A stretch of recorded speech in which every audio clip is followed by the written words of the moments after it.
Hi, everybody. Welcome inside Scotiabank Arena, getting you set for another edition of Unsportsmanlike content across all Maple Leaf platforms. Brad May is back. How are you, partner? Fantastic. Glad to be here. Want to see a win. Desperately needing a win here. Let's get into it. You're right, because after 5 straight, the Leafs have just the 1 point, and of course they welcome the St. Louis Blues tonight, who are also struggling. Two teams who feel they have yet to find their identity. I wanted to ask you, Brad, before we get into a big night here, it is Pride Night here at Scotiabank Arena. We're going to have some guests to speak about those initiatives coming up. But I wanted to ask you, as the doors open up in Scotiabank Arena behind us, about identity. When typically do you start to know what you have? Because a year ago, you could look at both teams and say, well, a lot of these guys were here a year ago and they had a lot more success than they do right now. So when do you find an identity with results that don't necessarily matter about what happened the year prior? This is where the game of hockey or professional sports gets really difficult, right? They felt like they had an identity, the Toronto Maple Leafs, to start the season. They had new players. They're going to change the way they played. Players went out. New players are coming in. And I think it's taken a little too long. Obviously, this is not a good discussion to be having about team identity. However, it is early. They've had that injury bug, which we don't want to use as an excuse. But you certainly don't want to have these guys, and they're very pivotal players for Toronto, to come back too soon and get injured again. It's a long season, and we've got some good players here. Identity. Bottom line is you have to be the hardest working team in the NHL. Whether it's true or not, you got to believe it, and you have to impose your will on the other team as well. And Toronto's got to get back to that somewhere. It doesn't mean that you came from junior hockey or college hockey and you were not a physical guy, that you can't be physical in the National Hockey League. Right. Do something else that is unexpected. Wear a different hat. Bring that energy, bring that passion. And for me, it could be anybody that starts that. Chemistry in a locker room or in a hockey team, it comes and it goes. It's not out of the question that they find it tonight and they get rolling. But the bottom line is the injuries have been a factor, and that's going to be a tough one for Toronto to get out of. We are going to hear from Dakota Mermis coming up here. I spoke with him prior to the game. We're also going to hear from the general manager, Brad Treliving, who met with the media at the quarter mark of this season, as he has done in the past. But right now, on this topic of identity and all things Maple Leafs, why don't we welcome in our guest, Mark Fraser is here. How are you? Looking sharp. This guy. Nice to see you. Dapper. What a suit. Looking good, Mark. That's National League. You like that? That is National League. You know, I mean, it is a Tuesday, right? Yes. It's going to be Saturday night in New York. Well done. Thanks for being here. And maybe me. I'll just get your thought on that, because I think everybody in this city and across NHL landscapes, doesn't matter what city you're in, if your team's struggling right now, you want to know about the identity. For you, maybe as an individual or as a group, how long did you sort of look at it before you found your identity? I imagine every year was different, but as you were struggling to find it, what was important? Well, certainly, yeah. It often would depend, of course, on which team and the makeup and your familiarity with the group. Obviously, and Mayday, you know this, it's early on in the year, training camp. You're trying to identify who we are in this particular group. We've Chief has been here, Tree has been here. We understand what the talent on the ice obviously is, and what Chief has done a great job previously as well, introducing from an identity, and certainly when watching the games, any particular game from my side, always loving a sandpaper element to the games, right?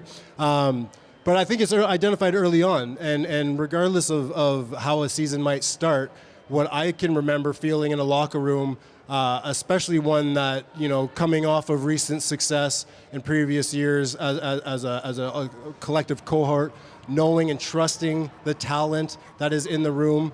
Also for myself, having a familiarity. Probably not too many goal highlights is what we're going to see. Actually, 0 goal highlights is what we're going to see. Lots of identity. Yeah. Unless there's some alumni game highlights in here, perhaps. But yeah, it's you kind of know early on, and look, there's a lot of reasons why the season might not go the way as planned. But what I know is being felt is there's so much hockey still, and it's what the individuals and the players as a group believe. And I know from personal experience, this is a group that 100% does believe it has every right to continue to believe. I have familiarity playing in this market as well, and you do your best to only focus on what we can control and what's in the locker room. And it's a great group of guys, and there's still a lot of hockey left to be played, and it's just trusting in each other. Question for you both. how did you block out the noise, either in this market, if it wasn't going your way, or in other markets, be it Canadian, be it in the States, wherever it was? How did you go about blocking out the noise? Why don't you start? Well, I spent 7 years, half my career in the New Jersey Devils organization. So Lou Lamoriello didn't let us have social media. This is also, 10, 15 years ago, so social media wasn't what it is today. So I, as a player here with the Maple Leafs, didn't have Twitter or anything.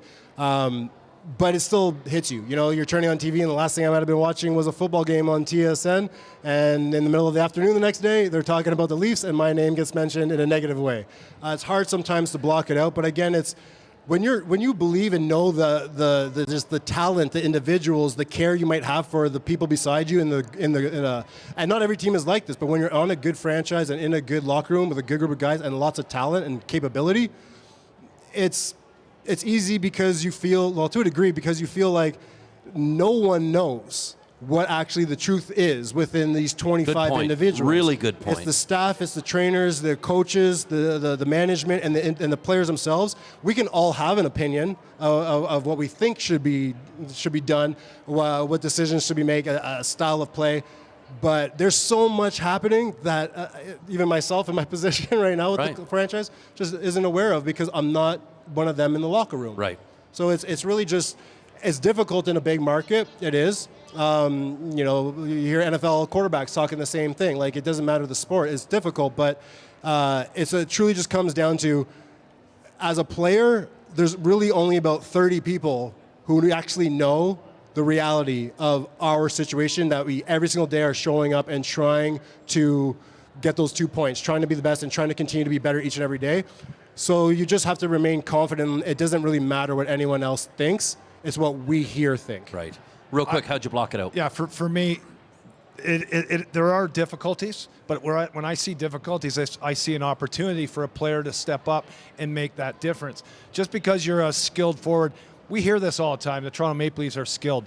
You know what? You can throw skill out the window. If you're not going to work hard, you're not going to be determined, and you're not going to, be present and play with the details that you practice with, or you're supposed to practice with. So for me and Mark, and I assume you're the same, when we got back to our physical game, yeah, we were skilled too, but when we got to our physical game, that's when the noise. But that's when the noise. I like that honesty. Hey, that's when the noise goes away. Okay. And guess what? Maybe it swings in your favor, where you run somebody over in the corner, you come in and you support a teammate.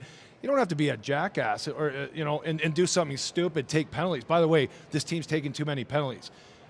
We need a physical brand of hockey in between the whistles, and when you do that, all of a sudden, instead of the boos or the naysayers, you're going to start hearing cheers. With those cheers comes that enthusiasm and energy, and then you get rolling. Then the skill takes over. So I'm thinking it all starts from the physical side. That's attention to detail, but back-checking, finishing your hits. I want to see more hits. I'm going to play a little word association with you, Mark, if that's all right. Okay, sure. I'm going to give you a couple of players' names. Yep. Kind of rapid fire. We'll bring in our next guest to join us here shortly, but I want to get this from you. And this is Fraser McLaren. Go. Tough as nails. Perfect right there. I mean, complementary to overall toughness of the team. Tyler Bozak. Class clown. Grabowski.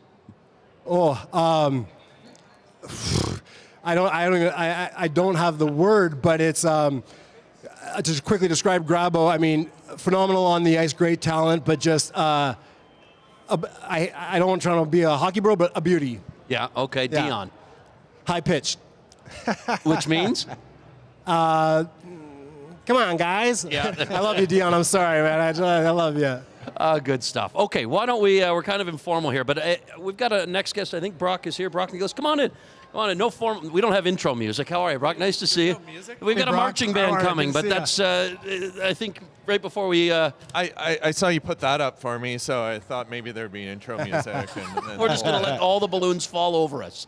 Welcome, Brock. And first of all, I should also introduce, what you both are doing. And we got carried away here. But Mark, first of all, Director of Culture, and I'm going to get Inclusion. this wrong. Culture Inclusion with the Maple Leafs. And Brock, why don't we talk a little bit about the initiative that you're doing and going across the league and just everything that you're involved in, if you don't mind. I thought we were here to talk about the Leafs. Yeah, we'll get into that.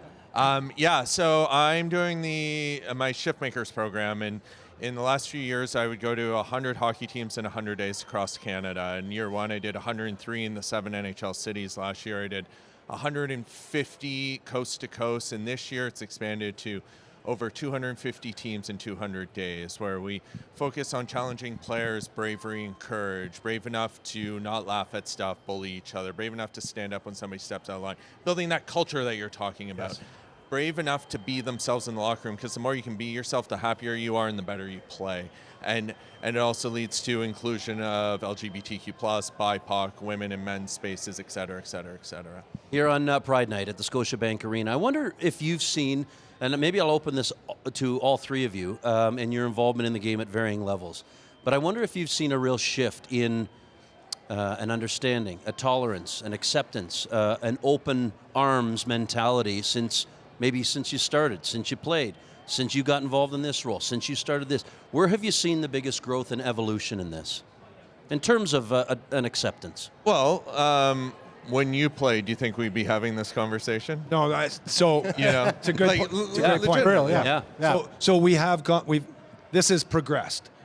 There's a long way to go, I would imagine. Yeah. When you're talking to all these young kids, they're pliable and they're actually you can actually really make a difference. But for us players that are in the National Hockey League or former players, I recognize being a teammate, number one. I don't have an issue whatsoever. I want to just respect my teammate.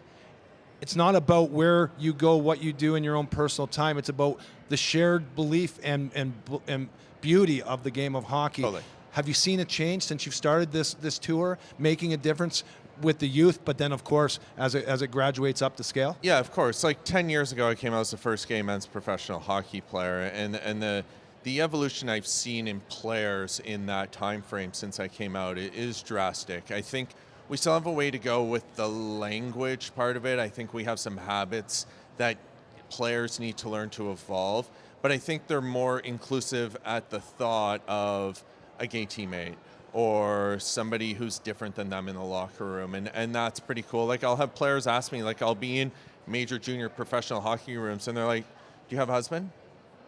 And that's pretty cool. I don't think I would have heard that before. You know what I mean? Like, that's a pretty cool thing to hear. So do we have a ways to go? Yeah. Younger generations in Canada, like Gen Z and below, are identifying as LGBTQ+ at approximately 25% in Canada. Yet in the history of the men's side of the sport, there's been myself and Luke Prokop to come out in professional men's hockey in North America. So there's still a ways to go before everyone feels comfortable, but we're getting there. There's steps. I'm fascinated by some of the conversations you both are having with this, because I think that's a really great point, Brock, that you're hearing language maybe that you hadn't heard on the positive side. No doubt there's been a long history of negative language surrounding this topic, but I wonder now about these conversations that you're both hearing that you could maybe share with us about those types of situations that players are chatting with you about. Well, certainly for myself in my role, and you know, I stopped playing in 2020, and I came back to the organization in 21, and you know, this is, you know, during the Black Lives Matter movement and everything that was happening, and from a real a broken-hearted place as far as seeing maybe a lack of acknowledgement from my sport.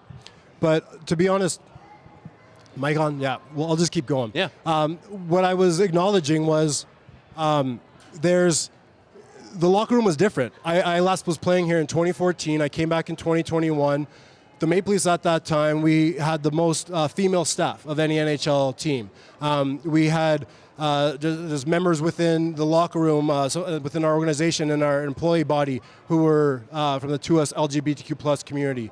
So inherently, our athletes just were, it was different. They knew better. The language was already changed. It was already tolerant. There was already, just purely from what Haley Wickenheiser is our assistant general manager. You know, we have individuals in these spaces that might not have been in the spaces when we were all playing, and that in itself, I walked in the room thinking, like, oh, how steep is this hill I'm going to have to climb, and realized, oh wow, this is in a short amount of time a completely different culture.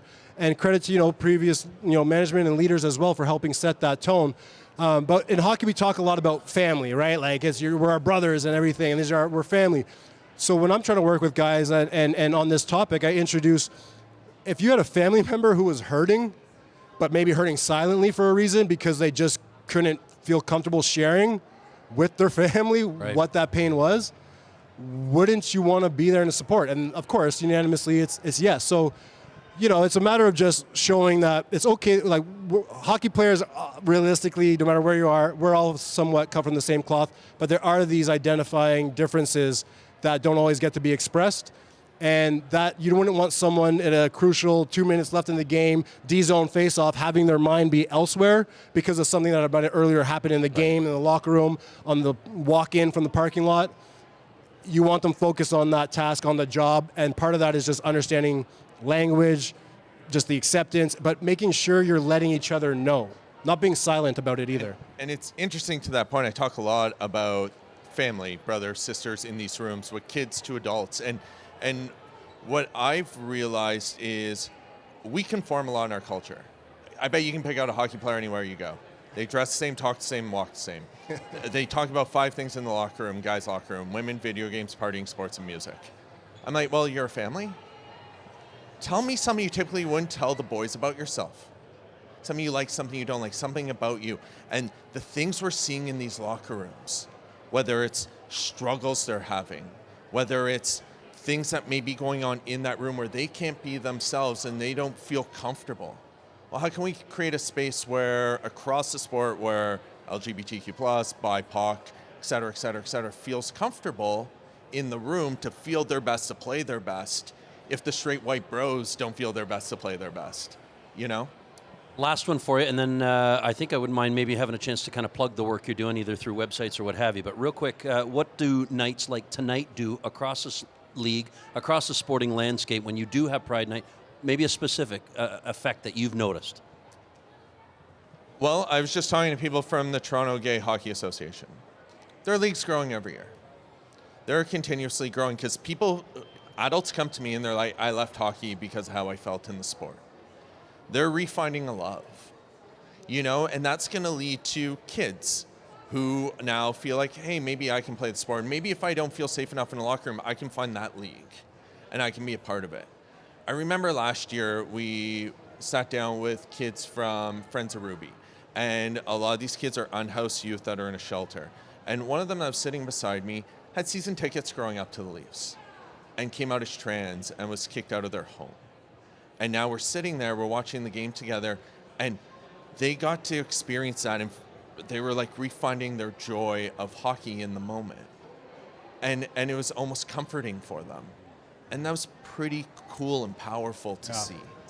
I think it's important that for nights like this, and just not just on the one night that we might be celebrating, but obviously, 365 activation is if you're in the hockey community, if you're a fan, if you're a partner, a player, a coach, a parent, if you love hockey, if you're Canadian and you love hockey, why would you have to believe that this game is for everyone? Why would you not want anyone, a newcomer, a youth from the queer community to experience hockey and fall in love with the game? Hey, I love it. And you made a comment, Brock, the straight white bros. It's not about those guys. It's about all of us. Yeah. And it's not about that identity. It's about the love and the passion of the game. 100%. You come into my locker room, you're welcome. But guess what? There's a certain etiquette. There's a certain behavior, and it's about respecting one another. And exactly what we're looking for, and understanding. Respect and understanding are most important. Real quick, website or any place we can find some intel on the work you're doing. If any team wants to, and first I'm going to thank the Maple Leafs and Maple Leaf Sports and Entertainment for being a partner on the tour. They help the ability to go around, work with these teams. It's life-saving work. I have hundreds of DMs from hockey players saying this saved their lives across the country. Awesome. So thank you. And, awesome. BrockMcGillis.com. My Instagram's BrockMcGillis33. Reach out if you have a team. I'd love to have you involved. Okay, before you go, gentlemen, I'll let you sign these things. Thank you to our producer, Sean Bowen, who stops by. I'll get you to sign those hats. We're going to raffle this off for charity at the end of the season. Some fun, awesome names on that hat. We're happy to have you both on there as well. And in the meantime, I mentioned that I had a chance to catch up with Dakota Murmis, who's going to play along newcomer Troy Stetcher tonight. So have a listen to that conversation. Thank you, gentlemen. Dakota? Ryan. How you doing? Good. How are you doing Good. tonight? Thanks for doing this. Absolutely. Nice to see you. Hey, the heat's on. There's, it's an opportunity as we continue to hear about you and the group back there as you get back in the lineup and try to snap out of this as a group? What's the key to kind of doing that, and maybe blocking out the noise and sticking to the job at hand? Yeah, I think it's a lot of what you were just saying of staying with the process of we have a framework of what we want to do. Yeah. So it's being able to execute that better than the other team. It looks as though you're going to play along the new guy in Troy Stetcher, who's a veteran. We'll see how that all plays out. But I mean, the idea, maybe the challenges of bringing a new face in, and maybe what he brings to this group as a new face with some experience. Yeah, well, he brings a lot of experience. Yeah. He's been, around in different places and, knows his way through the NHL. So for me to play with him, it's great. It's easy. We had some good reps in practice, and he's a guy that plays with jam, plays hard. And so that's something that I want to, have in my game as well. So you always want to bring that and kind of have that cohesiveness with your D partner. So Right. I think it'll be a good fit. And when things get a little tense, I would imagine at home, 3 kids, including one on Canadian Thanksgiving. So that's got to keep you busy and maybe focused and giving you that much needed break at times. Yeah, it does. It's such a whirlwind. It's very fitting that we had our second daughter, our third child on Canadian Thanksgiving, but it keeps you ingrained. It keeps you gives you kind of a bigger purpose with each child that comes. And for me, getting to be on this journey with my family, it's the greatest part of being able to come and be a Maple Leaf and have them experience that with me. So it's just another one on the ride, the ride with us, and it's the most exciting thing. Great for perspective, but I know you got a job to do. Thanks for doing this. Thanks, Ryan. Good luck tonight. We'll see you later. Thanks. Okay, there is Dakota Mermis, and I want to thank our guests, Mark and Brock as well, for stopping by. A good conversation with those two, and I know it's a special night for so many here in Toronto, and of course, as we mentioned, across the NHL landscape when they have their Pride Night. But you just heard from Dakota. They know that they've got work to do as a group. And we teed off the top of the show. Brad Treliving met with the media today, as he does for his quarter mark of the season. And he had, obviously there's going to be some hard questions when your team is not performing the way you expect it to, you want it to, and, you have a sense of where it's been in the past. And so now you almost try to get back to where they were a year ago. But we'll play a little bit of sound, and then I'll maybe get you to react to what you hear from the general manager, Brad Treliving, this morning. As we sit here today, we're not where we want to be or where we envision to be. Obviously, we've underperformed to this point, and I take full responsibility. I'm in charge of the hockey department. I've put the people in place on the ice, off the ice, so the responsibility lies with myself, and we start today and every day trying to get ourselves back up and going and improve where we are. There's lots of areas that we need to improve upon, and my job is working with Craig and the coaching staff and our players to get us back going and playing to a level that I believe we're capable of playing. When you go through a difficult time, it's easy to, everybody that you feel a little bit tight. We need to get that enthusiasm back in our group. Yeah, we're going through injuries, but you know what? Everybody goes through injuries. So you look around the league. There's good teams that have injuries. So to me, that's a losing mentality. You lose. You certainly. There's certain players that you're not going to replace. I would say that I've been in this game a long time. I've yet to have the meeting with a player that says, you know what, give me less. Give me less opportunity. Everybody wants more opportunity.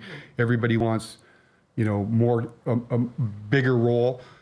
When you go through injuries, that allows people to have a bigger role, right? So to me, your injuries are what they are. That's not an excuse. We've got to find a way to get through that.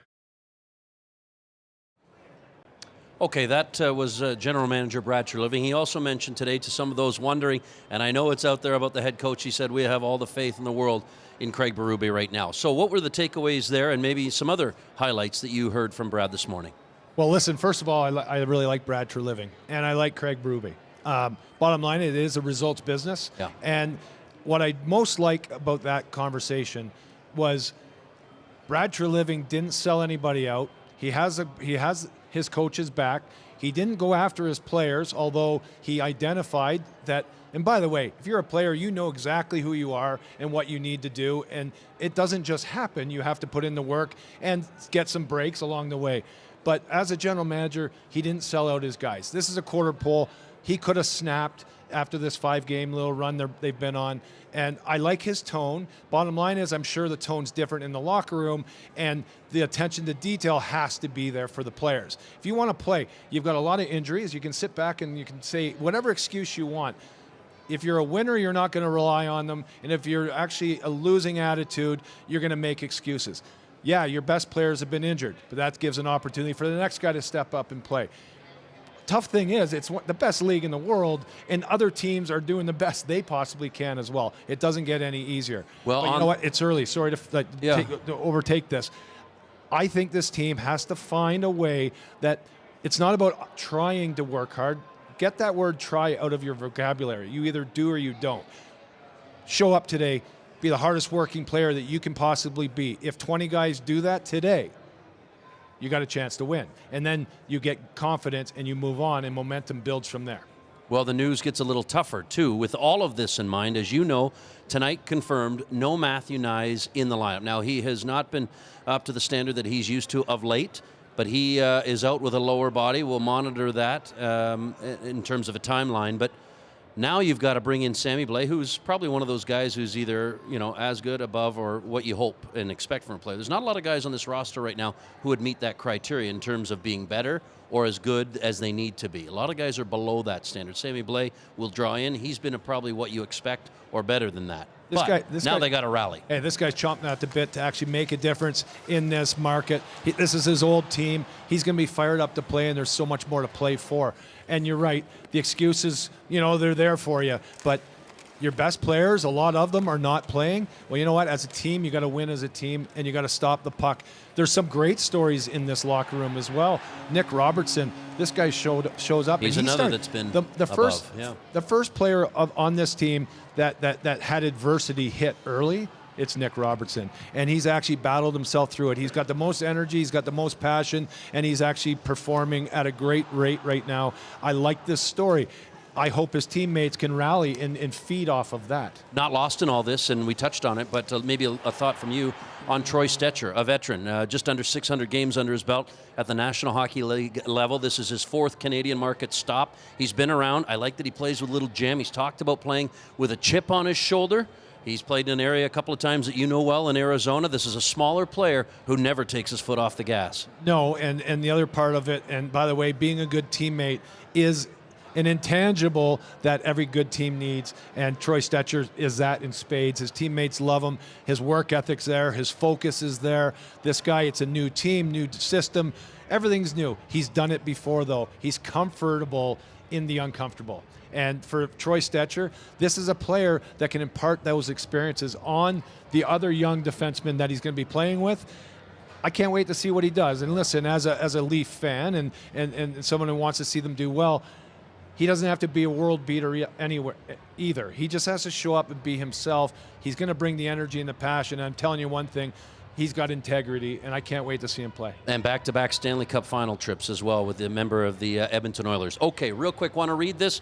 Tonight, if you are heading to Scotiabank Arena to check out the Buds in action this season, MLSE are offering a brand new exclusive experience to make your visit unforgettable. Fan Access Game Day, plus gives fans the opportunity to watch warm-ups from the penalty box, take a photo on the bench, stand on the blue line during anthems, and much more. If you haven't already, make sure you download the Leafs app and create your Fan Access account where you can enter to win tickets to every single home game all season long. We will step aside. We'll get you set for this one. Of course, you can catch this one on TSN on the television and the Fan on the radio side of things. For Brad May, my name is Ryan Leslie. We thank you for joining us on Unsportsmanlike content. Enjoy the game, everybody.